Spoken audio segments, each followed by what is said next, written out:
Hello friends, कैसे हैं आप सभी लोग। आई होप सभी लोग बहुत अच्छे होंगे, खुश होंगे, मस्त होंगे। और सुबह का टाइम है, आई थिंक बज रहा है 7:30 पौने 8। बट मैं इतने बजे नहीं जगी हूँ। मेरी आदत है, आपको पता ही है, मैं 5 बजे मैक्सिमम 5 बजे तो उठ ही जाती हूँ। मैं नहाना वहाना पूजा पाठ बहुत ही इम्पॉर्टेंट है, मेरी लाइफ का बहुत ही इम्पॉर्टेंट पार्ट है, जो मैं कभी नहीं भूलती हूँ, चाहे कितना भी घर में काम क्यों ना हो। सो संडे है और तारीख है 12 जून। छुट्टी का दिन है, लेकिन मेरे लिए और हम सारी सिस्टर्स के लिए जो हाउस वाइफ हैं, छुट्टी का दिन कुछ मायने नहीं रखता है। सब एक जैसे दिन होते हैं। बल्कि छुट्टी का दिन होता है ना, तो हम सोचते हैं छुट्टी के दिन आराम करेंगे, बट छुट्टी के दिन और काम हम लोग निकाल लेते हैं। हमारी ये आदत है। और मे भी मेरे साथ ऐसा होता है कि यार, मैं कभी ऐसा नहीं सोच सकती कि संडे है चलो पड़े रहे। ऐसा कोई रोक टोक भी नहीं है घर में। अगर मैं चाहूँ, मैं 24 घंटे एक दिन पूरा लीव ले लूँ और पड़ी रहूँ आराम से। बाहर से सब कुछ आ जाएगा खाने पीने का, बट वो है ही नहीं है ना वो चीज़। मैं 2 घंटे नहीं लेट सकती हूँ दिन में बेड पे। मेरे दिमाग में यही चलता रहेगा अच्छा वो काम पड़ा है, अच्छा ये काम पड़ा है, ये कर लो। तो एक होता है ना कि लेटे रहने से, पड़े रहने से कुछ आपको हासिल नहीं होता है। हाँ, रेस्ट करना इज़ वेरी इंपॉर्टेंट। आपको दोपहर में 1 घंटा रेस्ट करना चाहिए, खाने पीने का ध्यान रखना चाहिए, एक्सरसाइज करनी चाहिए, सब कुछ करना चाहिए जो आपकी बॉडी की रिक्वायरमेंट है। बट अगर आप दिन भर एक्टिव रहते हो, काम करते हो, ज़रूरी नहीं है आपने घर का काम करना है, कुछ भी काम करते हो, बाहर जॉब करते हो, घर में हाउस वाइफ हो, बस एक्टिव रहना चाहिए जिसका आउटपुट कुछ अच्छा निकले। एक होता है ना कि आप दिन भर काम करते हो ना, और उसके बाद उसका आउटपुट अच्छा आता है तो हमें खुशी होती है, तो हम और एनर्जी से भर जाते हैं। ऐसा नहीं काम करने से हमारी एनर्जी लो हो जाती, नहीं। काम करते हैं जब, लाइक आज मैंने सोचा है कि आज मैंने पूरे घर की सफाई करनी है, साफ़ सफाई करनी है, ठीक है, डस्टिंग करनी है। तो उसके बाद हालांकि थकान तो हुई, लेकिन जो आउटपुट निकल के आया ना, उससे कितनी खुशी मिली जब मेरा घर बिल्कुल चमकता हुआ लगा। सो ये मेरी आदत है, मैं हर संडे को करती हूँ deep cleaning in the sense पूरे घर की डस्टिंग वगैरह। सो सबसे पहले मैंने आपने देखा ही होगा, पेड़ वेड़ हटाए, वहाँ पे बहुत ज़्यादा मिट्टी वगैरह थी, तो सोचा था वहाँ पोछा लगा लेंगे।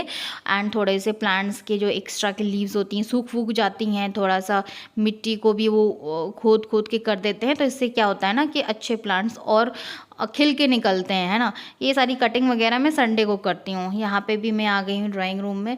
छोटी मोटी चीज़ें हैं, शो पीसेस वगैरह हैं, ये डेली नहीं हो पाते हैं क्योंकि इनमें टाइम बहुत लगता है कि उठाओ पोछो। तो संडे को, ये सैटरडे को ही मैं प्लान करती हूँ। तो आज मैंने सोचा था कि आज मैं ये काम करूँगी। तो यहाँ पे मुझे, आप समझ लीजिए, मैं 5 बजे उठी थी, मुझे शाम हो गई थी। अब आप सोचो कि शाम कैसे होगी, इतना काम था। अब व्लॉग में तो मैं उतना नहीं दिखा पाती हूँ, बट मुझे शाम को 6 बज गए थे। सिर्फ दोपहर में 1 घंटा रेस्ट लिया था बस, उसके बाद पूरा दिन ऐसे ही निकल गया। तो ये छोटी छोटी चीज़ें होती हैं, साफ़ करनी पड़ती हैं, क्योंकि आज मुझे मंदिर भी क्लीन करना था, फ्रिज भी क्लीनिंग करनी थी, पूरा किचन क्लीन किया, सामान हटाना लगाना। फिर आप बीच बीच में रुकते भी हो यार, बच्चे घर में होते हैं, हस्बैंड होते हैं, तो वो खाना पीना और लंच वगैरह वो बीच बीच में चलता रहता है। तो मुझे शाम के 6 बजे, 6:30 मैं निपटी हूँ। और बस यही है कि निपटने के बाद फिर जब मैंने अपने घर की तरफ, चारों तरफ देखा, तो मैं और एनर्जी से भर गई कि देखो वाह कितना अच्छा लग रहा है, चमक रहा है हमारा घर। सो ये सारी चीज़ें मैं इसलिए बता रही हूँ, शायद आप लोग भी जितनी भी सिस्टर्स हैं, हाउस वाइफ हैं मेरी, जो देख रही हैं मुझे, मोटिवेट हों कि कुछ प्रोडक्टिव करना चाहिए। वीकेंड का मतलब वही नहीं होता है, वीकेंड का मतलब ये भी नहीं होता है कि अपनी डीप क्लीनिंग घर की करनी है। आप कुछ और प्लान कर सकते हो, आप आउटिंग, कुछ बाहर जाएँ, नया सीखें, बच्चों को भी सिखाएं, घूमें फिरें, ये भी कर सकते हो।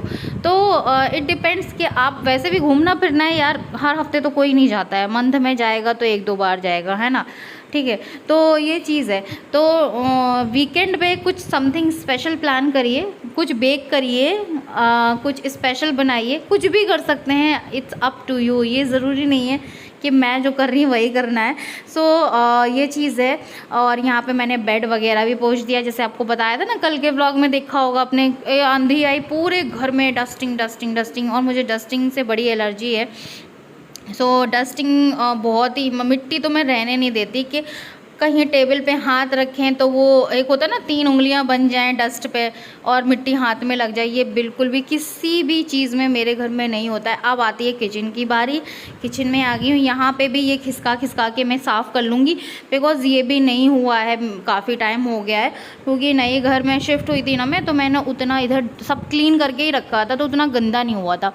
बट मैंने कहा आज मैं ये निपटा लेती हूँ। सो एक एक चीज़ मैं उठा उठा के पोंछ दूँगी।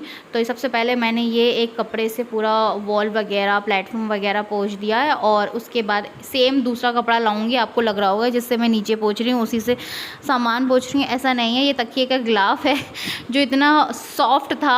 आपके पास अगर हो ना ऐसा कुछ फट गया हो तकिए का गिलाफ, कुशन कवर, और ये इतना वेलवेट का था मतलब, तो इसको मैंने 2 पार्ट में कर लिया। इतना बढ़िया साफ़ होता है इससे कि कुछ मत पूछो, इसलिए मैंने फेंका नहीं इसको।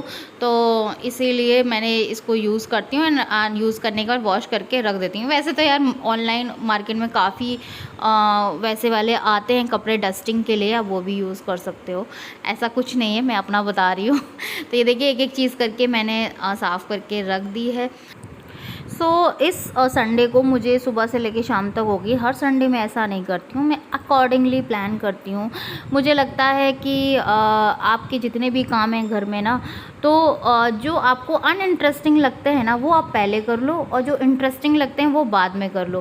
तो उससे क्या होता है ना कि जो मान लीजिए आपको कोई काम करने का मन नहीं है और आप काम भी निपटाना है तो वो कर लो। फिर क्या होता है ना, आपकी एनर्जी हाई रहती है। ऐसा नहीं है वो काम करके थक जाओगे, हाई रहेगी, क्योंकि वो दूसरा वाला काम जो है, जो आपको इंटरेस्ट है करने में, उसमें आपकी एनर्जी बराबर रहेगी। तो यही चीज़ मैं इस तरह से प्लान करती हूँ। मेरे साथ क्या है, मुझे सारी चीज़ें करना पसंद है एक्सेप्ट 2 चीज़ें। वो है एक बाथरूम क्लीन करना और एक कपड़े फोल्ड करना। ये चीज़ें मुझे बिल्कुल पसंद नहीं एक्चुअली में करना, लेकिन मैं इनको निपटा लेती हूँ पहले ही हाथों हाथ। वो मतलब लॉन्ड्री लगाना, किचन खाना बनाना, एंड ये सब क्या कहते डस्टिंग करना, इन सब में मुझे बड़ा इंटरेस्ट आता है। और जो हमारा रेगुलर का झाड़ू पोछा बर्तन है यार, उसका तो कोई ऑप्शन नहीं है, वो तो करना ही होता है, तो उसका कुछ स्पेशल प्लान नहीं करना है। मैं इसके अलावा बता रही हूँ, बहुत सारे काम होते हैं जो हमें करने होते हैं घर के। ये साइड आ गई हूँ मैं, और ये है हमारा आटा मेकर जो मैं काफ़ी टाइम यूज़ करती हूँ, मॉर्निंग में स्पेशली यूज़ करती हूँ, क्योंकि मुझे फटाफट से टिफ़िन भी बनाना रहता है बच्चे का, हस्बैंड का, तो उस टाइम यूज़ कर लेती हूँ। शाम को मैं हाथ से ही बना लेती हूँ। ये साइड में आई हूँ। और एक कमेंट आया था कल के ब्लॉग में, मैंने पढ़ लिया, अभी रिप्लाई नहीं किया, कि ये जो बर्तन जाली रखी है, जब हम बर्तन धोते हैं तो छिट्टे नहीं जाते हैं। नहीं जाते हैं, अगर आप कायदे से धो, मतलब अगर आंटी धोएंगी तो वो तो जाएंगे, क्योंकि वो भर जाते हैं पूरे, सिंक भर जाता है, और वो ध्यान भी नहीं देंगी, तेज फुल नल चला के धुलेंगे। हम क्या है, हम अपने हाथ से करते हैं, तो 2-4 बर्तन होते हैं, धुल लो सिंक में, तो वो छींटे नहीं जाएंगे, इकट्ठे हो जाएंगे तो हमसे भी छींटे जाएंगे ही। इसीलिए अभी क्या करें, ये जाली वॉल पे लग ही नहीं सकती, क्योंकि आधी जाली टाइल्स पे आ रही है, आधी वॉल पे आ रही है, तो वो टेढ़ी हो रही है, या तो फिर बहुत ऊंची लग रही है कि बर्तन ही ना रख पाएँ, तो किसी काम का नहीं है। तो ये जाली से मैं खुद परेशान हो गई हूँ, क्योंकि ये जाली जब से प्लेटफॉर्म पर रखी है ना, वो इतना स्पेस टेकिंग है, और उसके अलावा मैं दूसरी चीज़ भी नहीं लगा सकती, क्योंकि एक ही स्विच है वहाँ पे जहाँ पे आटा मेकर रखा है। मिक्सर वगैरह चलाना रहता है ना, तो मुझे कनेक्टर यूज़ करना पड़ता है अपोजिट डायरेक्शन में। मैं प्लेटफॉर्म पे रखती हूँ, क्योंकि जहाँ पे कुकिंग करती हूँ वहाँ पे कोई भी स्विच नहीं है। यहाँ पे मैंने आज फ्रिज भी क्लीन कर ली, हाथों हाथ फ्रिज क्लीन करने में मुझे 1.5 घंटा लगा। एक एक चीज़ निकाली, क्योंकि शीट बिछाती हूँ। शीट बिछाने से क्या होता है फ्रिज में, कि आपको ये जो पार्ट्स हैं ना, निकाल के वॉश नहीं करने पड़ते हैं। तो शीट निकाल दो, वो वॉश कर लो, दोबारा रख दो। बट अभी शीट वॉश करनी है, सुखानी है, फिर रखनी है, तो तब तक मैंने सोचा यार सामान ऐसे पड़ा रहेगा, नीचे भी झाड़ू पोछा भी करना है, वो पैरों जाएगा, गंदा होगा, तो मैंने सोचा लाओ रख देते हैं ऐसे ही बिना लगाए हुए, और फ्रिज चालू कर देते हैं, क्योंकि चीज़ वगैरह ये सारी चीज़ें स्मेल आने लगता है। तो मैंने कहा बाद में जब शीट धुल जाएगी फिर बाद में शाम को लगाएंगे, तो इसीलिए टाइम लग गया मुझे, शाम के 6 बज गए थे ये सब करती रही। तो ये देखिए क्लीन हो गया है। मैं ब्लॉग को इधर ही एंड कर रही हूँ, बिकॉज कहाँ तक देखोगे आप, बहुत लंबा ब्लॉग हो जाता। तो इस तरह से कैसा लगा आज आपको मेरा प्रोडक्टिव डे वीकेंड का, ज़रूर बताना, लाइक करना, शेयर करना, सब्सक्राइब करना मेरे चैनल को। मिलती हूँ, अब बहुत ही सख्त ज़रूरत है आपके सपोर्ट की। तो मैं अभी आपको काम बता रही हूँ कि ये कितना फैला पड़ा है, कपड़े फोल्डिंग का, झाड़ू पोछा लग गया है इस टाइम पे। ऊपर देखो सारे बर्तन लगाने हैं, तो जिसमें मेरे चमचा चमची स्पैचुला ये सब रखा था ना, सबके डब्बे मैंने मजने रख दिए थे, पोछे नहीं थे। मैंने कहा पोछना क्या, माज ही लो। ये सारे ऑर्गेनाइज़र हैं जो फ्रिज में रिक्वायरमेंट हो, ये सब सूखेंगे तब मैं लगाऊंगी। लेकिन मैंने ब्रेक लिया है 2 घंटे का। मैंने कहा पहले खा पी लें, लंच कर लें, थोड़ा रेस्ट कर लें, उसके बाद फिर चालू हो जाऊँगी। आज मंदिर भी साफ़ करना है, 11:30 बज गया है। तो चलिए मिलती हूँ।